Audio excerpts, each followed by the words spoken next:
Hey, Ty Brady here with Brady Insurance Marketing in the Ty Brady Way, one of the nation's largest field marketing organizations that helps independent agents achieve a 6- and 7-figure income with the systems and strategies that I'm going to talk about with you today. Welcome back to another episode of the Ty Brady Way. And today I know that I didn't come up with this idea. I'm going to talk about Dream 100. And especially for anybody who's starting a business or maybe trying to grow their current business, and how important Dream 100 is. First of all, is you have to know your audience. For me, I specialize on people aging into Medicare, already on Medicare, if that's somebody who's a consumer I'm trying to interact with. And then I have the side where I'm looking to recruit and train agents. So whatever side it is, it doesn't matter. Let's say you're growing a restaurant and you're catering to a certain demographic, or you have a pest control company, or you've got a window company, whatever it is, you got to know your audience. So first of all, I would like to say that with Dream 100, you got to, talk where your feet are.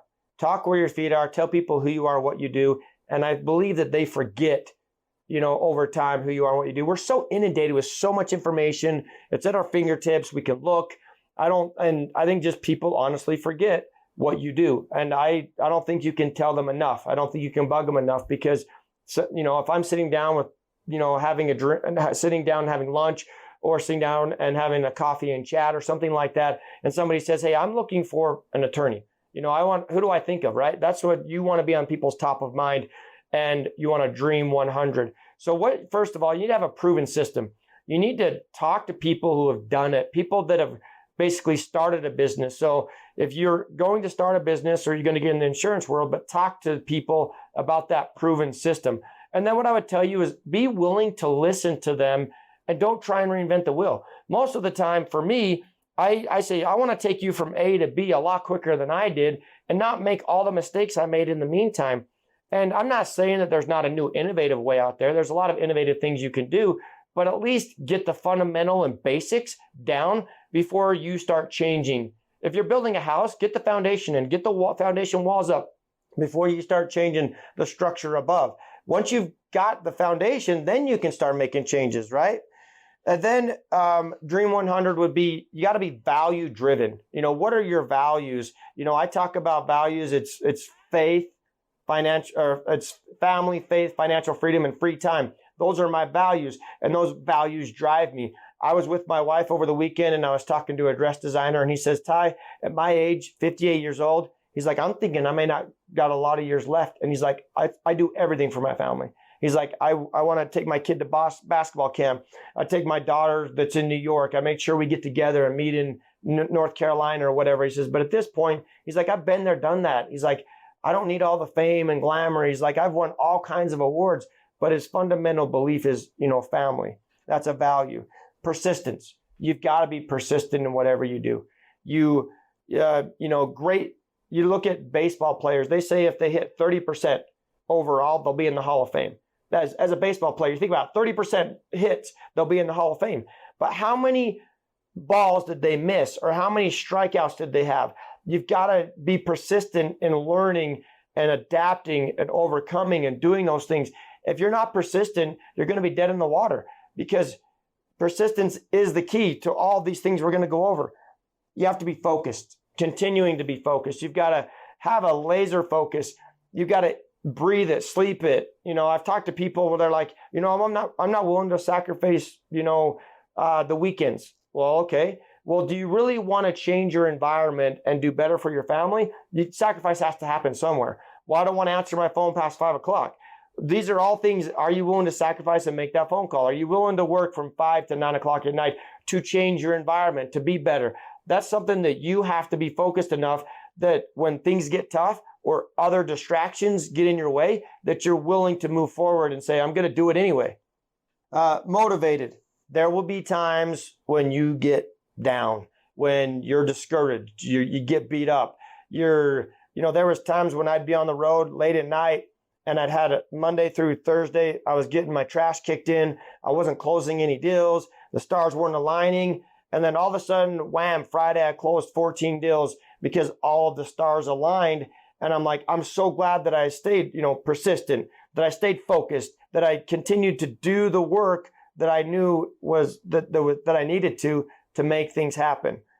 And then the last one is Dream 100, meaning we talked about where are the people, or, some people say, where's my money? For instance, my industry, there's 12,000 baby boomers turn 65 a day in this country. Where do they congregate? They're at senior centers. They're at card games. They're at bowling alleys. They're at community events. They're serving.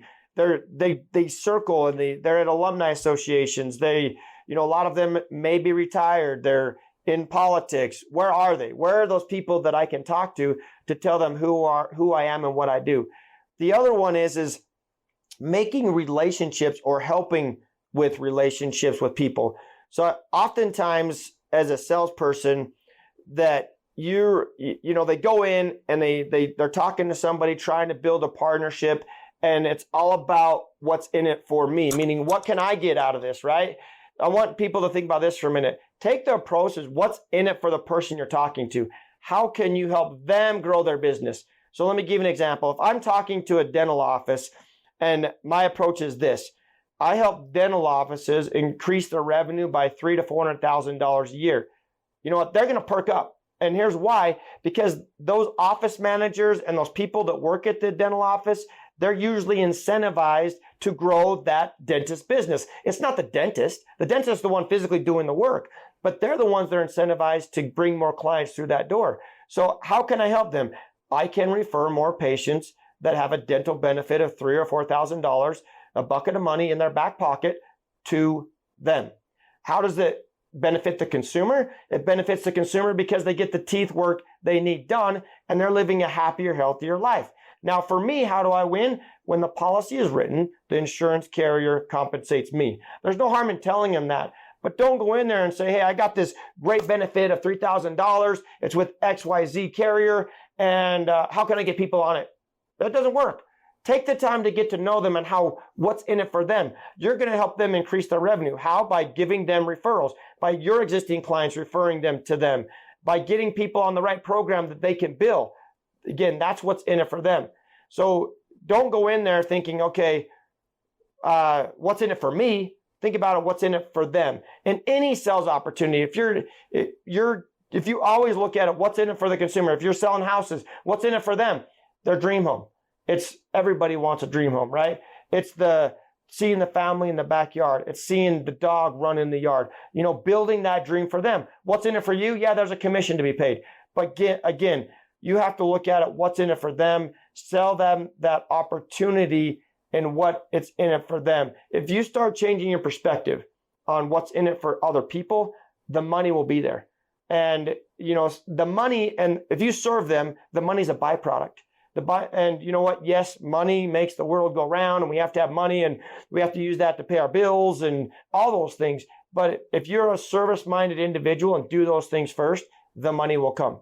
As we wrap up Dream 100, I'm going to repeat these things. First of all is to have a proven system. You have to be value-driven, persistent, focused, motivated. That is Dream 100. And they're stepping stones, right? All of those things build on each other. All of those things will continue to help you elevate and move up the stairs instead of falling down the stairs. Talking where your feet are. Going into a meeting, what's in it for them? Not what's in it for you. That'll come out. But what's in it for them? How can you help them? And what's interesting to me is when I go in there and I talk to a dental office and I tell them how I can help increase their revenue, they're like, well, how much is this going to cost me? Why? Because they see the value in what I'm able to do for that office. Or if I go into a P&C agency and say, hey, I can help refer clients for home and auto insurance because I don't do that. But, how do you help the people that are aging into Medicare, are on Medicare? And having a conversation. And it takes one or two deals, and then it seems what happens is it just starts happening more and more and more and more because you went at it from a service perspective. Keep in mind, the byproduct of service, you're going to receive the money. And not every person I've talked to has a deal come out of it. But guess what? I built relationships. They know who I am and what I do. So talk where your feet are. Do your best to use Dream 100 and know that you got to start somewhere. And as you continue to build on those things, you'll become better. And with all the people you interact with, ask yourself, what can I do for them? How can I help their business? And be passionate about it. People will see it. They'll know it. They'll trust you. And people will in turn want to help you in return. As always, share, like, and subscribe.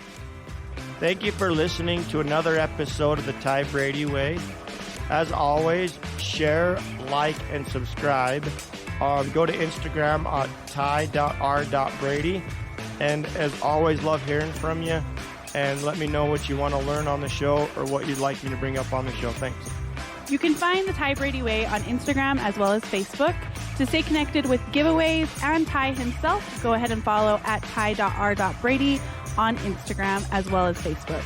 This podcast was recorded, edited, and produced by Whitney Face Media Marketing. And the theme music is an excerpt from Hot Chicken of the Woods by Isaac Joel.